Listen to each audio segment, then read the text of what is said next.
بسم اللہ الرحمن الرحیم۔ عتبہ کہنے لگا ابو جہل سے اور دیگر لوگوں سے کہ بڑی ہو گئی لڑائی، بڑی ہو گئی بحث، اس طرح کرتا ہوں میں جا کے نہ تو محمد ابن عبداللہ صلی اللہ میں جا کے بات کرتا ہوں حضور سے۔ عتبہ آ گیا، کہنے لگا میں مذاکرات کرتا ہوں۔ صاحب نے کہا چل تو سیانا آدمی ہے، سمجھدار ہے، چلا جا کے نہ تو وہی باتیں جو وہ ہمیشہ کرتے تھے۔ نبی کریم علیہ السلام سے کہنے لگا ہم سارے آپس میں ہیں، برادری ہے، قبیلہ ہے، ایک شہر ہے، پھر بھی لڑائیاں شروع ہو گئی ہیں۔ جو آپ کا کلمہ پڑھتے ہیں وہ الگ ہو گئے، جو ہمارے معاذ اللہ طریقے پہ ہیں وہ الگ ہیں، تو کوئی بات چیت نہ کر لیں بیٹھ کے۔ تو حضور نے فرمایا کرو نا۔ کہنے لگا اگر آپ سرداری چاہتے ہیں تو ہم دیتے ہیں، اور اگر آپ مال و دولت چاہتے ہیں تو معاذ اللہ ہم دیتے ہیں۔ جو آپ کہتے ہیں ہم کرتے ہیں، کسی طرح کا بھی آپ کا مطالبہ ہے تو ہم پورا کرنے کو تیار ہیں، تو آپ بتا دیں ہم وہ کر دیتے ہیں۔ وہ بڑی اس نے لمبی چوڑی تقریر کی، جتنی آفرے گنا سکتا تھا گنوائیں۔ کریم خاموش رہے۔ جب اس کی بات پوری ہو گئی تو حضور فرمانے لگے میں بھی کچھ بولوں؟ کہنے لگا بولنے۔ میرے نبی پاک نے قرآن پاک پڑھنا شروع کر دیا، چند آیتیں پڑھی، کھڑا تھا بیٹھ گیا، پھر اٹھ پڑا، کبھی ادھر جاتا ہے کبھی ادھر آتا ہے۔ حضور نے تلاوت ختم کی، کہا کوئی بات کرنی ہے؟ کہنے لگا نہیں مجھے اجازت دے دے۔ واپس گیا، جب گیا نا تو ابو جہل دور سے دیکھ کے کہنے لگا جو گیا تھا وہ تو عتبہ تھا، اور یہ جو آ رہا ہے یہ کوئی اور ہے، یہ کوئی اور ہے، یہ وہ نہیں ہے جو گیا تھا۔ واپس آیا تو کہا کیا طے ہوا؟ کہنے لگا یار طے کیا کرنا ہے، میں نے شاعر بھی دیکھے، کاہن بھی دیکھے، جادوگر بھی دیکھے، میں نے زمانہ گھوما ہے، پر جو قرآن وہ پڑھتے ہیں وہ بندے کا کلام نہیں، وہ رب کریم کا ہی کلام ہے، وہ اللہ کا کلام ہے۔ تم نہیں مقابلہ کر سکتے، تم باز آ جاؤ، وہ تمہارے بس کی بات نہیں۔ تیرے آگے ہیں یوں دبے لچے فصحا عرب کے بڑے بڑے، کوئی جان منہ میں زبان نہیں بلکہ جسم میں جان نہیں، اور کروں تیرے نام پہ جان فدا، نہ بس ایک جان دو جہاں فدا، میرا دو جہاں سے بھی نہیں جی بھرا، میں کروں کیا کروڑوں جہاں نہیں۔ طفیل بن عمر دوسی مکہ شریف آئے تجارت کے لیے، پہلے بھی آیا کرتے تھے، کہتے ہیں میں بہترین شاعر تھا، مکہ آیا سامان بیچتا تھا، کچھ خرید کے لے جاتا تھا۔ ابو جہل مجھے کہنے لگا تو ہمارا دوست ہے، پرانا سجن ہے، تیرا آنا جانا ہے، اور تجھے یہاں اس شہر میں چونکہ تو ہمارا مہمان ہے تو ہر بات سے آگاہ کرنا ہمارا ذمہ داری ہے۔ یہاں ایک شخص ہے محمد ابن عبداللہ، محمد ابن عبداللہ صلی اللہ تعالی علیہ وسلم اعلان نبوت کرتے ہیں، اور معاذ اللہ شاعر ہیں، جادوگر ہیں، ان کی تو نے بات نہیں سننی۔ کہتا میں نے کہا مجھے کیا ضرورت ہے، میں نے چند ہفتے ٹھہرنا ہے، مال بیچنا ہے، کچھ خریدنا، چلے جانا ہے، مجھے کیا ضرورت ہے؟ کہا اچھا میں نہیں سنوں گا بات۔ کہتا مجھے نظر آئے کئی دفعہ حضور، اور جہاں حضور ہوتے تھے میں قریب ہی نہیں جاتا تھا۔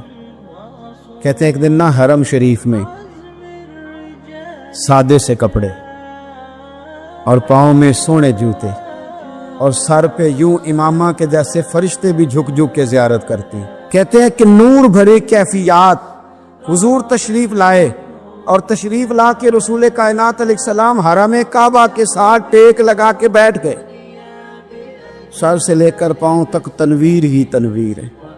حضور تشریف فرما ہوئے، قرآن پاک پڑھنے لگے۔ میں جب حضور کے قریب سے گزرتا تھا تو کانوں میں روئی دے کے گزرتا تھا، پر طفیل کہتے ہیں آج نہ تھوڑی سی آواز میرے کانوں میں گئی، قرآن پڑھا محبوب نے۔ اور ویسے بھی کیا کمال ہوگا جب یاسین والے نبی خود یاسین پڑھتے ہوں، جب طٰہٰ والے نبی اپنی زبان سے طٰہٰ کی تلاوت کرتے، وَالضُّحَىٰ وَاللَّيْلِ اِذَا سَجَىٰ جن کے بارے میں آیا جب وہ تلاوت کرتے ہو، الم نشرح لک صدرک جن کے سینے کی تعریف اللہ نے کی، جب وہ ان آیتوں کی تلاوت کرتے ہوں گے تو کیا شان ہوگی۔ جن کو رب کہے وَلَسَوْفَ يُؤْتِيكَ رَبُّكَ فَتَرْضَىٰ حبیب تجھے اتنا دوں گا کہ تو راضی ہو جائے گا۔ تو جب حضور خود یہ آیتیں پڑھتے ہوں گے تو انداز کیا ہوتا ہوگا۔ کہتے ہیں وہ تھوڑی آیتیں سنی پر قربان جائیں میرا تو کوئی دل ہی بدل گیا۔ میں بڑا بہترین شاعر تھا، لفظوں کے تراشے مجھے خوب آتے تھے، الفاظ کے بامودر سے میں آگاہ تھا، اچھا ادب میں جانتا تھا، پر میں نے کہا یہ کلام، یہ انداز، لو انزلنا هذا القرآن على جبل لرأيته خاشعا متصدعا من خشیۃ اللہ، یہ انداز پتھروں پہاڑوں پہ جائے تو وہ ریزہ ریزہ ہو جائیں۔ کہتے ہیں تھوڑا سا پڑا قریب نے اور پھر نظریں جھکائے ہوئے حضور اپنے گھر گئے، سرکار چلے تو میں پیچھے پیچھے، حضور گھر میں چلے گئے تو میں نے دروازے پہ دستک دی، باہر آئے، سلام لی، میں نے کہا محبوبہ وہ جو آپ پڑھ رہے تھے تھوڑا اور نہیں سنا دیتے، تھوڑا اور نہیں تلاوت کر دیتے؟ کہتے ہیں رسول پاک نے نا پھر قرآن پڑھنا شروع کیا، میں کبھی بیٹھتا تھا کبھی اٹھتا تھا، جب حضور نے تلاوت مکمل کی تو میں نے آگے بڑھ کے ید اللہ والا ہاتھ تھاما اور دست مبارک پکڑ کے کہا سونیا، یہ مجھے کہتے تھے نہ سننا، میں نے زمانہ دیکھا ہے، میں کوئی عام آدمی نہیں، میں سردار ہوں، میں نے دنیا دیکھی ہے، مجھے قسم ہے جو آپ کی زبان سے نکل رہا ہے وہ بشر کا کلام نہیں، آپ مجھے کلمہ پڑھائے میں مسلمان ہونا چاہ کر۔ بڑے بڑے کفل ٹوٹے، حضرت عمر بھی آئے تو آئے قرآن کی تاثیر کی برکت سے۔ حضرت صدیق اکبر نہ اپنے گھر کے سین میں بیٹھ کے قرآن پاک پڑھتے تھے تو رویا کرتے تھے، روتے تھے۔ مکے کے کچھ سردار کٹھے ہو کے نبی کریم کی بارگاہ میں گئے، کہنے لگے ایک تو صدیق اکبر کو منع کرے کہ قرآن اونچا نہ پڑھا کرے، اور اگر اونچا پڑھنا ہے تو پھر ان سے کہیں پڑھ کے رویا نہ کرے۔ حضور نے فرمایا اپنے گھر میں بیٹھ کے پڑھتا ہے، روتا ہے، تمہیں کیا ہے؟ یا رسول اللہ، یہ ابو بکر صدیق جب قرآن پاک کی تلاوت کر کے روتے ہیں نا تو ہماری بچیاں بھی رونے لگتی ہیں، ہماری عورتیں گھر کا کام کاج چھوڑ کے تو صدیق اکبر کے دروازے پہ کھڑی ہو کے روتی رہتی۔ حضور ان سے کہیں یہ قرآن سے جو شغف ہے ان کا، کہاں گئے مسلمان جو قرآن پڑھنے والے تھے، کدھر گئے؟ سارا کچھ ہی ہمارا موبائل لے گیا۔ میں کس طرح یہ بات بیان کروں کہ کچھ لوگوں نے رمضان میں بھی قرآن پاک ایک بھی ختم نہیں کیا، رمضان شریف میں بھی ایک قرآن پاک کی توفیق نہیں ہوئی، لے گیا سارا کچھ ہماری خوش گپیاں۔ کمال ہو گئی، ہم نے سوچا ہی نہیں، فکر ہی نہیں کی۔ سنگیوں واپس آؤ، قرآن پاک سے پیار کرو، قرآن پاک سے محبت کرو، قرآن کی تعلیم حاصل کرو۔ لوگ کہتے ہیں میں بوڑھا ہو گیا ہوں، زبان موٹی ہو گئی ہے، قرآن کیسے سیکھوں؟ 38.5 سال کی عمر میں کلمہ پڑھا حضرت صدیق اکبر نے۔ کچھ صحابہ ان سے بھی عمر میں زیادہ تھے، تو بڑی عمر میں دین سیکھا کہ چھوٹی عمر میں سیکھا؟ ہمیں کیا ہو گیا ہے؟ قرآن پاک کی طرف توجہ کرو۔ میرے نبی پاک علیہ السلام نے فرمایا اس قرآن کی برکت سے اللہ قوموں کو عروج عطا کرے گا، اس کی برکت سے ہی قوموں کو زوال ہوگا۔ حضرت عائشہ صدیقہ کہتی ہیں حضور رات کو نماز کی نیت باندھتے تھے تو ایک ہی آیت پڑھتے تھے، ساری رات ایک ہی آیت پڑھتے رہتے تھے، روتے رہتے تھے، اور جب حضور روتے تھے تو جس طرح ہنڈیا ابلے تو آواز آتی ہے، اس طرح حضور کے سینے سے آواز آتی تھی۔ جبیر بن مطعم کہتے ہیں میں بدر کے قیدیوں کے بارے میں بات کرنے آیا حضور سے، نبی پاک مغرب کی جماعت کرا رہے تھے۔ جب میں مدینے پہنچا تو مسجد نبوی کے باہر کھڑے ہو کے میں نے حضور کی تلاوت سنی۔ فرماتے بس میں تو بات کرنے آیا تھا نا، تو وہ آیتیں سنی تو مجھے یوں لگا مجھ پہ بجلیاں گر رہی۔ کون ہے جو میرے دل کے کفر اور کفل دھو رہا ہے؟ بس قرآن سنتا گیا اور رب مجھے ایمان کی توفیق عطا فرماتا گیا۔ میں نے کلمہ پڑھ لیا، مسلمان۔ قرآن ہی ہمارے ہر مسئلے کا حل ہے۔ میں کیا کروں؟ قرآن پڑھتے ہیں ہمارے ہاں، پر قبروں پہ پڑھا جاتا ہے، پر ختموں پہ۔ کیا قرآن پاک کا یہ حق نہیں تھا کہ وہ شادی والے دن بھی پڑھا جاتا؟ کیا قرآن پاک کا یہ حق نہیں تھا کہ وہ اسمبلی میں بھی پڑھا جاتا؟ قرآن پاک نہ شکایت کر رہا ہے، شکایت کرتا ہے کہ ان لوگوں نے نا مجھے ختموں پہ پڑھا ہے، اسمبلی میں نہیں پڑھا۔ وزیر اعظم کے خطاب سے پہلے تلاوت ہوتی ہے تو یہ تلاوت کے بعد یہ اعلان کیوں نہیں کرتے کہ ہم کریں گے وہ جو قرآن کہے گا؟ صدر کے خطاب سے پہلے تلاوت کراتے ہو تو یہ کیوں نہیں کہتے کہ اب ہوگا وہ جو قرآن کہہ رہا ہے؟ اسمبلی کا اجلاس تلاوت قرآن پاک سے شروع کرتے ہو تو یہ بھی تو کہو نا قرآن کے مطابق فیصلے ہوں گے۔ عدالتوں میں قسمیں اٹھانے کے لیے قرآن رہ گیا ہے، اس پہ ہاتھ رکھ کے کہو جو کہوں گا سچ کہوں گا۔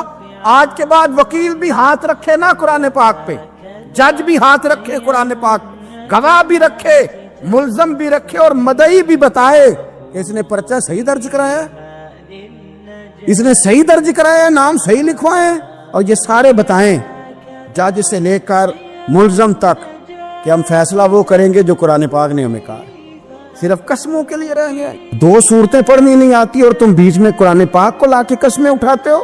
وہ تاجر جو دکان شروع کرنے سے پہلے تلاوت کراتا ہے، کس لیے کراتا ہے؟ کہ میں تجارت قرآن پاک کے مطابق کراؤں گا، اس لیے کراتا ہے۔ وہ تو کہتا ہے ذرا دکان صحیح چلے، ذرا برکت آ جائے۔ برکت نری تلاوت کرانے سے نہیں آئے گی، قرآن کے مطابق تجارت کر، پھر زیادہ برکت آئے گی۔ نبی پاک صلی اللہ تعالی علیہ وسلم کی حدیث اور روایت کرتے ہیں حضرت سلمان فارسی رضی اللہ تعالیٰ عنہ، اور ساتھ ہیں سیدنا بلال حبشی رضی اللہ تعالیٰ، فرماتے ہیں ہم نہ گھر سے نکلے، حضور نے فرمایا ذرا جلدی چلو، ایک ضروری کام ہے۔ فرماتے ہیں بڑی تیزی کے ساتھ آج روٹین سے ہٹ کر محبوب نے تیز تیز قدم مبارک اٹھائے، تیز تیز، اور فرماتے ہیں ایک گلی ہم نے کراس کی، دوسری گلی میں جو پہنچے تو پھٹے پرانے کپڑے، سادی سی بی بی، اور حالت بتاتی تھی کہ بیچاری کسی غریب گھر کی ہے۔ وہ سڑک پہ کھڑی تھی اور رو رہی تھی۔ میرے کریم رسول نے فرمایا بلال اسے پوچھو کیا مسئلہ ہے، کیوں روتی ہے؟ تو حضرت سلمان عرض کرتے ہیں میں نے کہا حضور میں پوچھ لیتا ہوں، آپ جائیے، کام بڑا ضروری ہے جو نکلے، میں معلومات کرتا ہوں۔ تو محبوب نے فرمایا نہیں، اس کے آنسو پوچھنے سے ضروری کوئی کام بھی نہیں، پہلے اس کی داد رسی ہوگی، اسے پہلے پوچھا جائے۔ روتے نہیں رہتے لوگ گھروں میں، لوگ گزر نہیں جاتے چپ کر کے، کتنے لوگ تڑپتے، کون احساس کرتا ہے؟ نبی پاک سید عالم صلی اللہ علیہ وسلم رکے اور اس خاتون سے پوچھا کیا بات ہے؟ اس نے کہا کہ بات کوئی بھی نہیں، میرا ایک ہی موٹا سا مسئلہ ہے۔ کہا وہ کیا؟ کہنے لگی میں غریب ہوں، اور غریبی بذات خود بہت بڑا گناہ ہوتی، لوگ بڑا جرم سمجھتے ہیں اس کو بذات خود۔ میں نے شروع میں کہا نا کہ مذہبی سٹیج کی بھی صدارت غریب آدمی نہیں کر سکتا، کیونکہ غریب جو ہوا جد کل دتھی ہونی انہیں نیڑے بیٹھا ہے نا جی، جد کل نہیں انہیں تو پیچھے جا کے بیٹھا ہے تے اس کو کہتا دتھی ہے۔ اس سٹیج پہ بھی غریب آدمی کی صدارت نہیں ممکن ہو ہی نہیں سکتا۔ میرے رسول پاک سید عالم صلی اللہ تعالی علیہ وآلہ وسلم نے فرمایا پہلے اسے پوچھو کیا مسئلہ ہے۔ وہ کہنے لگی میں غریب ہوں، بوڑھی ہو گئی ہوں، ساری زندگی غلامی میں گزاری ہے، تیل لینے آئی تھی 5 دینار کا، بوتل میں تیل بھروایا ہے، اور اب بوڑھی ہوں نا تو کمر درد کرتی ہے، پیر پیچھے موڑا ہے تو میں گری ہوں، تیل زمین پی گئی ہے، اب زمین تو واپس نہیں کرتی، لیکن واپس جاؤں گی تو ایک یہودی عورت کی ملازمہ ہوں، وہ درے سے مارے گی، کھال ادھیڑ دے گی، میں بڑی پریشان ہوں، اب نہیں مار کھائی جاتی، ہڈیاں بوڑھی ہیں، قربان جاؤں۔ حضرت بلال کو حضور نے حکم دیا، فرمایا دوڑ کے گھر جا 5 دینار لا۔ فرماتے ہیں 5 دینار لائے، تیل خرید کے دیا، وہ پھر رونے لگی۔ فرمایا آپ کیوں روتی ہے؟ اس نے کہا بتایا نا غریب ہوں، غریب کا جرم کوئی نہیں ہوتا، لیکن پیس دیا جاتا ہے، پھر بھی مار تو اب بھی پڑے گی، اب کیوں پڑے گی؟ تو عرض کرنے لگی محبوبہ مار اس لیے پڑے گی کہ دیر سے کیوں آئی ہے۔ تو میرے کریم رسول اور وہ بی بی حضور ابھی آئے ہیں مدینہ طیبہ، امام یوسف صالحی فرماتے ابھی آئے تھے حضور، سبل الہدی والرشاد کے مصنف کہتے ابھی آئے تھے نبی پاک، وہ جانتی بھی نہیں تھی۔ تو سید عالم صلی اللہ تعالی علیہ وسلم نے فرمایا اچھا مار پڑے گی؟ کہا ہاں۔ او بھائی کونسلر جو کل آپ کو کہہ رہا تھا نا میں آپ کا خادم ہوں، کونسلر بے گناہ، بلکہ ہمارے SHO صاحب اگر چودھری پہ پرچہ آ جائے تو اس کو ٹیلی فون کر کے پوچھتے ہیں صاحب جی تہاڈے خلاف درخواست آئی ہے، کی کرنا ہے؟ تو غریب آدمی بیچارہ، اس کی غلطی یہ تھی کہ وہ غریب تھا تو اس نے ریڑھی لگا لی چوک میں، اس کو دبوچ کے لے گئے، تینوں پتہ نہیں اتنے نہیں کھلوئی دا، اس کے پاس کل انویسٹمنٹ ہی 5000 تھی، سارا لے گئے۔ پھر وہ کونسلر صاحب کے پاس چلا گیا، سر میرے نال چلے آجے ذرا میں تھانے جانا ہے، انہوں نے کہا گڈی کرائی آ، پیسے ہیں نہیں ایویں تھانے جائیدا ہے۔ اب وہ گاڑی لایا ہے، پتہ نہیں کہاں سے لایا ہے، تھانے پہنچا ہے، اور یہ ہے ہمارا حال کہ وہ SHO بھی بیٹھا ہے کرسی پہ اور کونسلر بھی کرسی پہ بیٹھا ہے، اور وہ غریب پیروں میں بیٹھا ہے اور ہاتھ باندھ کے کہہ رہا میری ریڑھی دے چھڈو، میری 4 دھیاں نے تو میں شامی کھانا کھانا۔ کدھر گیا امت کا وہ ذوق؟ ساری زندگی نعتیں سننے والوں بتاؤ تو صحیح، نعت نے تاثیر کیا دی ہے روح؟ اگر ابھی بھی گھاڑی غریب کے پاس کھڑی نہیں ہوتی تو پھر کیا اثر ہوا ساری زندگی نعت سننے کا؟ میرے مصطفیٰ کریم سید عالم صلی اللہ تعالی علیہ وسلم نے فرمایا اس خاتون سے یہاں کونسلر ساتھ نہیں جاتا، کہتا کر دیا ٹیلی فون، سویرے 9 بجے پہنچ جانا۔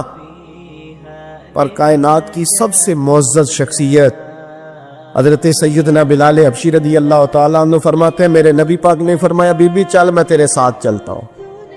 گویا اللہ کی ساری رحمتیں اس کے ساتھ ساتھ چلنے لگی، اور آگے آگے نہیں، ساری کتابیں پڑھ لو، وہ پھٹے پرانے کپڑوں والی بی بی آگے آگے اور اللہ کے کریم رسول پیچھے پیچھے، ساری گلیاں اس نے پھرائی، مدینے کی صحرا آ گیا۔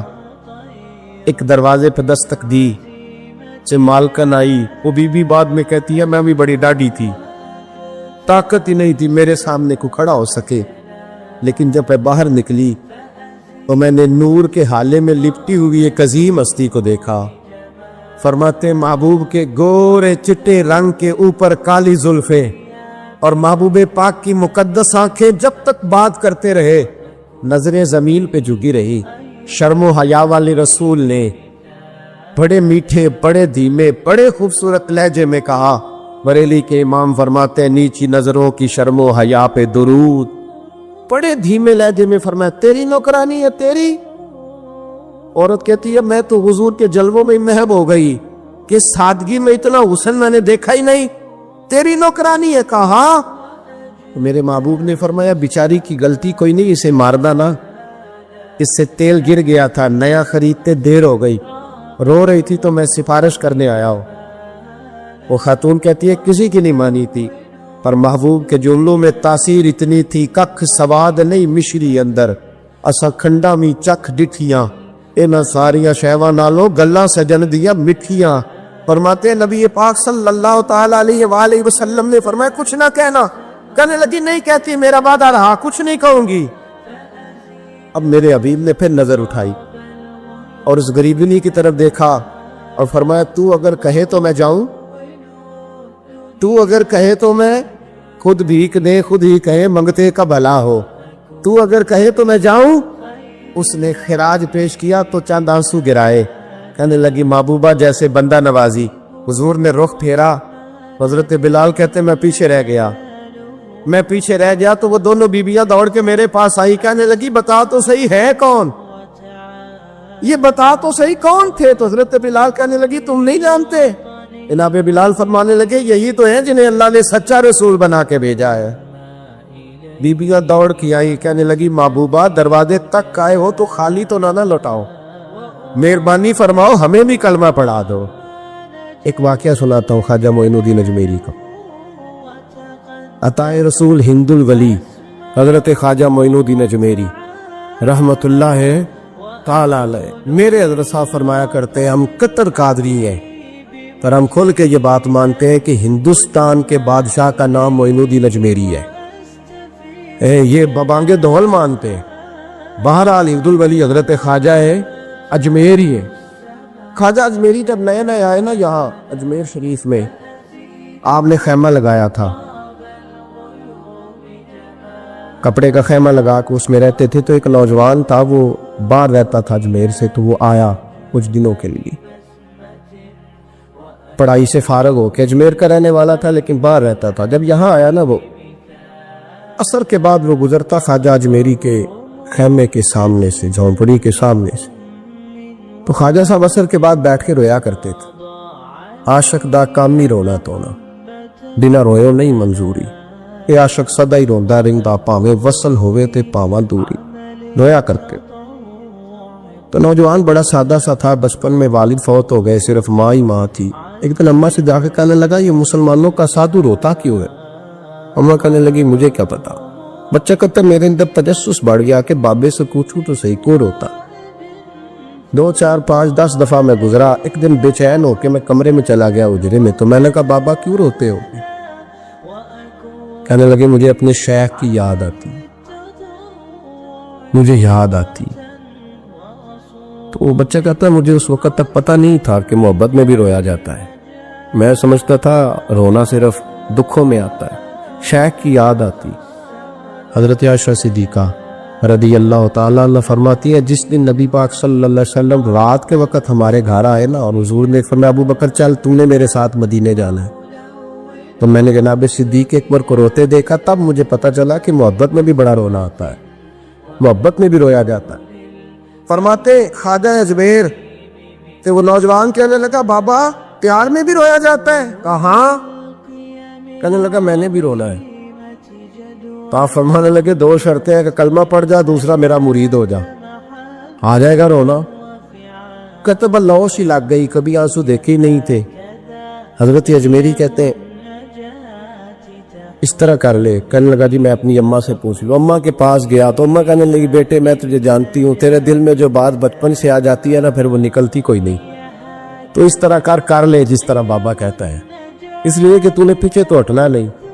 جا کے مرید ہو گیا، کلمہ پڑھ گیا۔ اب بابا جی کہتے ناشتہ بھی میرے ساتھ کرنا ہے، شام کا کھانا بھی، اور فجر کی سیر میں بھی تو ساتھ جائے گا۔ پریت ہو گئی، پیار بڑھ گیا، پر کٹ گئے، زندگی بابے سے وابستہ ہو گئی۔ اب چند مہینے جب گزر گئے نا پوری لو لگ گئی، تو بابا جی کہنے لگے بیٹے تیری 3 چھٹیاں ہیں، 3 دن تو نے مجھے ملنے نہیں آنا۔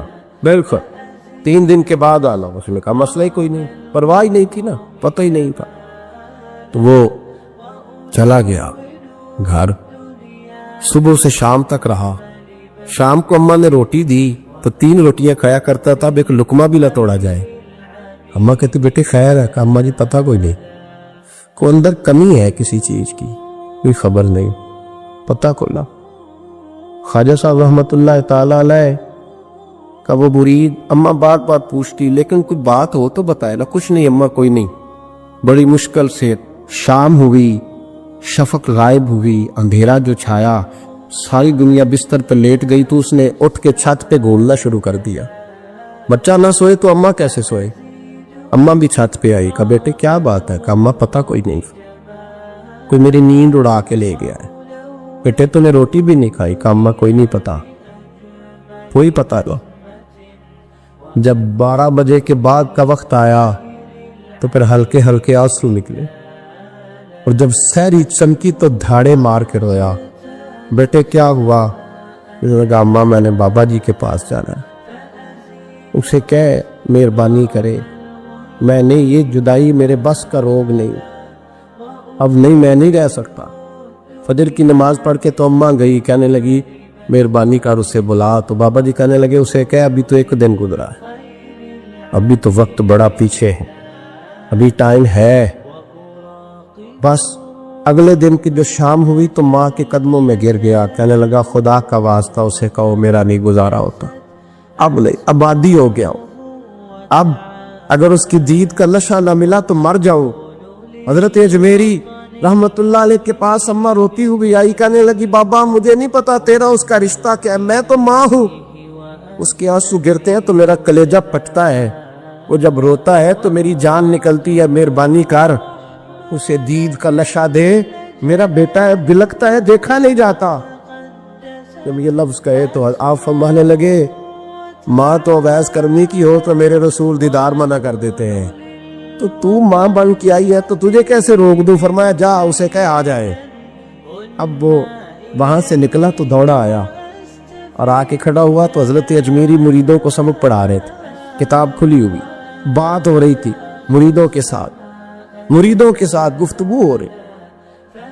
وہ آ کے کھڑا ہو گیا، ایک نظر یوں اٹھائی تو دروازہ، بڑی دیر سے کھڑا، یوں نظر اٹھائی اس کی طرف دیکھا، بس دیکھا ہی تھا کہ وہ دھاڑے مار کے رونے لگا۔ تو حضرت اجمیری نے مسکرا کے ایک جملہ کہا، فرمایا پتہ چل گیا محبت میں بھی رونا آیا کرتا ہے، پتہ چل کے دوڑ کے قدموں میں آیا۔ تو پھر لوگ کہتے ہیں جب وہ آیا نا تو آنسو حضرت اجمیری کے بھی نکل گئے، رو پڑے، آہیں نکلی۔ فرمانے لگے بیلیا رات سویا نہیں نا؟ کہا حضور نہیں۔ فرمایا میں بھی نہیں سویا، تو اگر بیدار تھا تو کل شام روٹی نہیں نہ کھائی؟ حضور نہیں کھائی۔ فرمایا میں نے بھی کوئی نہیں کھائی۔ یہ محبت 2 طرفہ ہوتی ہے، یک طرفہ تھوڑی ہوتی، اگر تو نے نہیں کھائی تو میں نے کب کھائی؟ میرے بھائی ہمارے مشائخ نے محبت کی زنجیروں میں باندھا مریدوں، وہ بند گزارے ہی نہیں ہوتے تھے، وقت ہی نہیں گزرتا، صبح اور شام میں وابستہ رہتی تھی، کوئی پابندی نہیں تھی ان پر، ان کی طرف سے کوئی جبر نہیں تھا، لیکن یہ رنگ، یہ انداز، یہ ڈھنگ، پھر جو شیخ کی یاد میں رونا سیکھ جاتا تھا نا، اس کے لیے مدینے کی یاد میں رونا آسان ہو جاتا۔ اعلیٰ حضرت نے کتاب لکھی ہے الامن والعلا، اس میں آپ فرماتے ہیں جو حضور کی پناہ میں آ جاتا ہے نا وہ بچ جاتا ہے۔ اللہ کرے آپ کو سمجھ آئے میری بات کی۔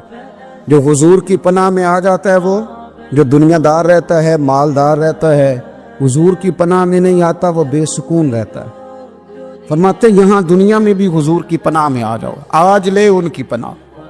اور آج دلیل آپ نے ابن ماجہ کی حدیث لکھی ہے، حضرت تمیم داری حدیث کے راوی ہیں، اعلیٰ حضرت نے لکھی ہے، فرماتے ہیں جو حضور کی پناہ میں آیا بچ گیا۔ دلیل دیتے ہیں، فرمایا انسان جانور بھی آتے تھے تو بچ جاتے۔ حضرت تمیم داری رضی اللہ تعالیٰ عنہ فرماتے ہیں کہ ہم کھڑے تھے، ایک اونٹ دوڑتا ہوا آیا، نبی کریم صلی اللہ علیہ وسلم کے پہلے اس نے قدموں پہ سجدے کیے۔ صحابہ کہنے لگے حضور ہمیں بھی اجازت دیں، فرمایا وہ تو بے زبان ہے، اسے تو پتہ کوئی نہیں، پیش نظر ہے وہ نو بہار، سجدے کو دل ہے بے قرار، روکیے سر کو روکیے یہی تو امتحان ہے۔ فرمایا اسے کیا پتا، تم تو مکلف ہو شریعت کے، تمہیں اجازت نہیں ہے۔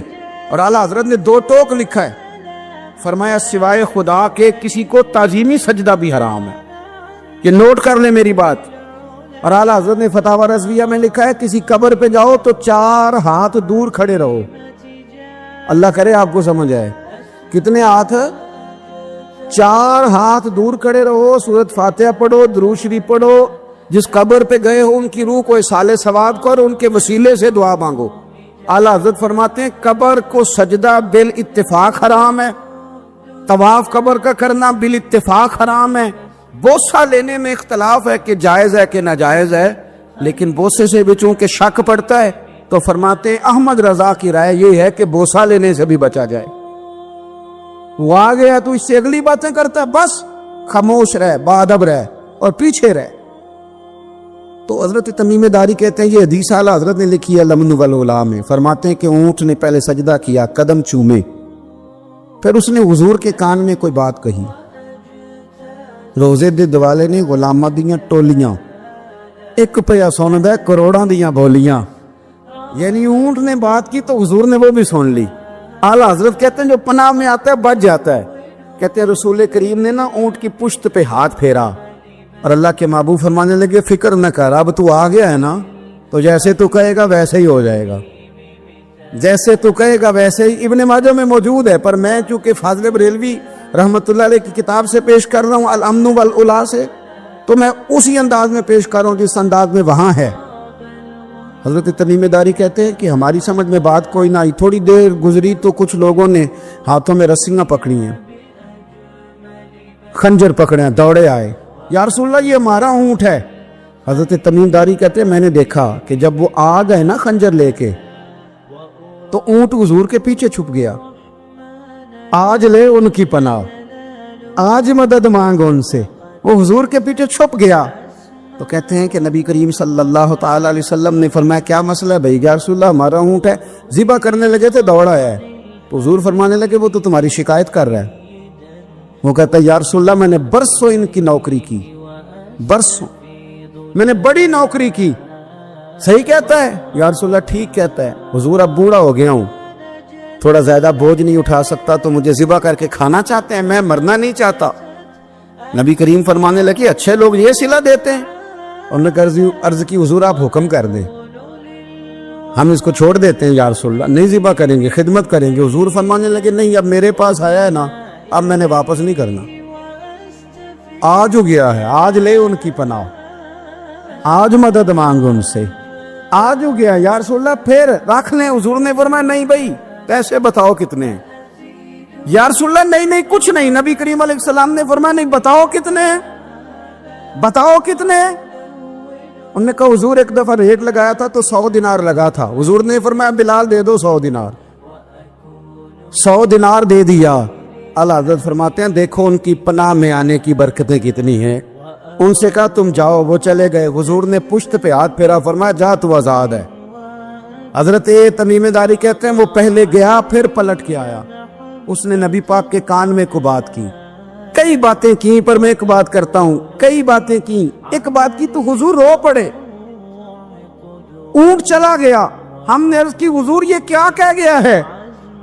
تو محبوب فرمانے لگے یہ کہہ گیا یا رسول اللہ جس طرح آپ نے مجھے چھری سے بچایا ہے، میں دعا کرتا ہوں اللہ آپ کی امت کو جہنم سے محفوظ فرمائے، اللہ جہنم سے بچائے آپ کی امت، اس طرح مجھے چھری سے آپ نے محفوظ کیا۔ اعلیٰ حضرت فرماتے ہیں کن چکروں میں پڑے ہوئے ہو، کن چکروں میں؟ پیسوں کی پناہ لیتے ہو، عہدوں کے پیچھے چھپتے ہو، دولت کے پیچھے چھپتے ہو، تعلقات کے پیچھے چھپتے ہو، پر میں مصیبت آئے گی تو یہ سارے ہٹ جائیں گے۔ اگر پناہ لینی ہے تو مدینے والے محبوب کی پناہ لو، دروازے رسول پہ آؤ، نبی کریم کی بارگاہ میں جھکو، حضور سے پیار کرو۔ سبحان اللہ و بحمدہ